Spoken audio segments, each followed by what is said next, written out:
नमस्कार। आज हम बच्चों में वैक्सीनेशन के बारे में बात करेंगे कि वैक्सीनेशन क्या होता है, क्यों लगाना चाहिए, हमारे को ये वैक्सीनेशन कब लगाना चाहिए। वैक्सीनेशन क्या होता है? वैक्सीनेशन के ज़रिए हम बच्चे को कुछ इंजेक्शंस या फिर ड्रॉप्स देते हैं जिनको हम एंटीजन्स कहते हैं, जिससे बच्चे में एंटीबॉडीज़ बनते हैं जो बच्चे को उस स्पेसिफिक डिजीज़ से प्रोटेक्ट करता है। अब ये एंटीजन हमारे को क्यों देने चाहिए? इससे बच्चे में पहले ही एंटीबॉडीज़ बन जाते हैं और बच्चा उस बीमारी से फ्यूचर में उससे बचाव हो सकता है। इसमें कौन-कौन से वैक्सीन्स हमारे पास हैं जो हम बच्चे को दे सकते हैं। इसमें vaccinations they start from the birth से हम बच्चे को BCG, हेपेटाइटिस बी और OPV देते हैं। उसके 6 वीक्स के एज पे हम उसको पेंटावेलेंट या हेक्सावेलेंट वैक्सीन देते हैं। ये एक ऐसे कॉम्बिनेशन वैक्सीन्स हैं।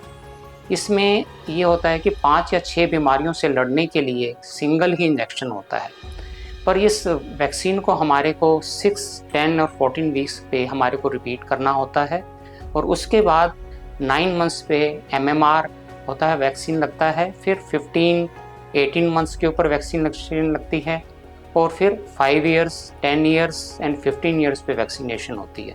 और कुछ एक ऑप्शनल वैक्सीन्स भी हैं जो हमारे को बच्चों को लगवानी चाहिए, जो गवर्नमेंट शेड्यूल में मोस्टली नहीं होती हैं, जैसे कि hepatitis A, typhoid fever, chicken pox, HPV virus के बारे में हम वैक्सीन 9 इयर्स की एज पे स्टार्ट करते हैं। 9 to 14 इयर्स पे एक इसका शेड्यूल होता है और 14 इयर्स के बाद दूसरा शेड्यूल होता है।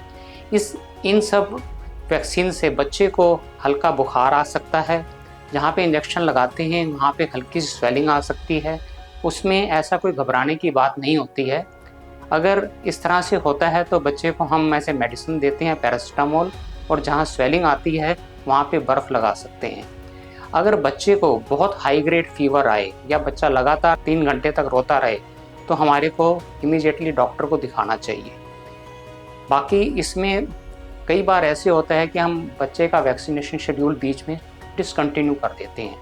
उसमें हमारे को डिसकंटिन्यू होने पर हमारे को दोबारा वैक्सीनेशन शेड्यूल हम रीस्टार्ट कर सकते हैं और उसमें हमारे को घबराने की ज़रूरत नहीं है। हमारे को अपने बच्चों के डॉक्टर से कांटेक्ट करना चाहिए। नमस्कार।